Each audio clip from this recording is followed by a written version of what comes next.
Поэзия ырларда гана эмес, ал бардык жерде, айлана чөйрөбүздө бар. Могул бак даракты, асманда карагылачы, туш тараптан сулуулуктун, кооздуктун, өмүрдүн илеби турат. Ал эми кооздук, сулуулук өбүл бар жерде поэзия бар деп, орус классиги Иван Тургеневдин таамай сөзүндөй, поэзия бул жан дүйнөнүн азыгы. Жүрөк түпкүрүнөн чыккан ырларды ак баракка чүргөн журналист акын Мезгил Исатовдун жаңы китеби жарык көрдү.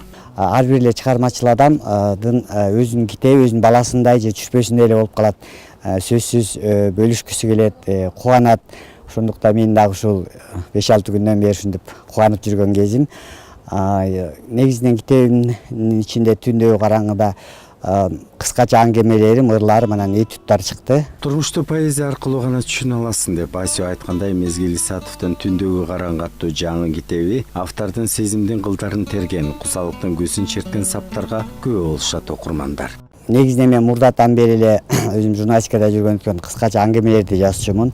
Анан кийин кандайдыр бир жазуучулардын ыр жазганын же ыр жазган кишинин проза жазганына таң кала берчүмүн.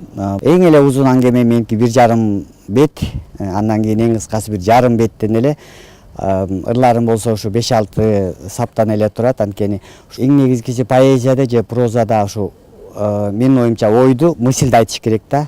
Ар бир чыгармачылык инсандын алгачкы ыры же жазган чыгармалары мектеп курагында жазылса керек. Башка балдардан айырмаланып, окуучулук күндөрүндө чыгарма жазуу менен алектенген Эрмек Турдубековдун Паутина деген китеби мурда орус тилинде жарык көрсө, азыр эми ал кыргыз тилине которула баштады. Жаш жазуучунун чыгармаларына айтылуу Кубаныч Аркабаев которууга бел байлады. Эми бул жерде орчулугу менен баягы ар бир эле чыгарма оор болот.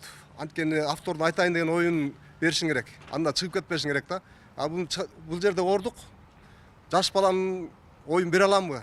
Анткени ортодо көп аралык бар да. Мен болсо 50ге чыккан кишимин. Ал болсо 18ге чыга элек бала экен. Анын булардын табияты башка да. Булардын түшүнүктөрү башка. Ошон үчүн мен баягы ушул жерден кичине ушу баланын айтайын деген оюн бере аламбы деп кичине тартындым, бирок мен ойлойм максатыма жеттим го деп. 2018-жылдын башында жарык көргөн китептердин сапары байсалдуу болуп, эл ичинде көп жашап, окурмандарды кубандырсын деген тилекти айтабыз. Айбек Асанбек уулу, Үсен Камчыбеков, Айсыра Кадырова, Кутмантан көрсөтүүсү.